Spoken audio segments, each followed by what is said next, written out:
Je suis Sarah, mère célibataire. Et ce que je m'apprête à partager, c'est mon combat, chaque jour, pour mes enfants. Vous pourriez penser que c'est facile, mais laissez-moi vous montrer ce que c'est vraiment. Je vis à Douala, dans un petit appartement. Mes journées commencent avant le lever du soleil, parce que je dois tout faire toute seule. Lionel, mon fils, il a 10 ans, et Grace, ma petite fille, elle en a 6. Ils comptent sur moi pour tout. Mais leur père, Jean-Pierre, nous a quittés il y a 3 ans. Je me souviens encore de ses derniers mots. Je n'ai pas signé pour ça. Et puis, il est parti, sans même se retourner. Depuis, c'est comme s'il avait disparu de nos vies. Être seul pour tout n'est pas facile. Je travaille la nuit comme infirmière.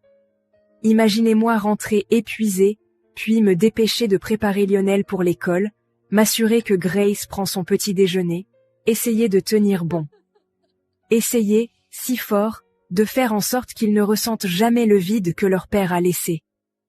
Mais la vérité, c'est qu'ils le ressentent. Son absence est partout. Lionel a commencé à poser des questions difficiles. Pourquoi papa ne veut pas de nous? Il se bat à l'école, et je me retrouve à m'excuser auprès de ses professeurs encore et encore. Et Grace? Elle me regarde en silence, mais parfois, tard dans la nuit, je l'entends pleurer seule dans sa chambre. Ça me brise le cœur. Je veux être forte pour eux, mais certains jours, je n'y arrive tout simplement pas. Une nuit, Lionel m'a tendu un dessin.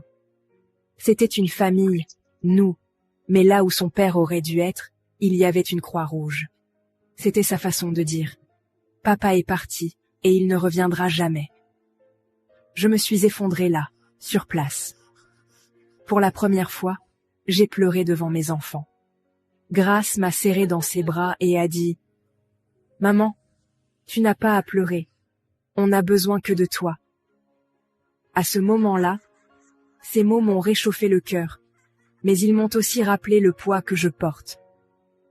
Leur père est passé à autre chose, mais pour nous, ce chapitre ne s'est jamais vraiment refermé. Aujourd'hui, je fais tout ce que je peux pour leur offrir une vie meilleure. Je suis fière d'être leur mère, mais parfois, c'est juste trop. Et je sais que je ne suis pas seule. Si mon histoire vous touche, aidez-moi à la partager. Cliquez sur j'aime, abonnez-vous et partagez cette vidéo. Parce qu'il est temps de donner une voix à toutes les mères comme moi. Merci de votre soutien.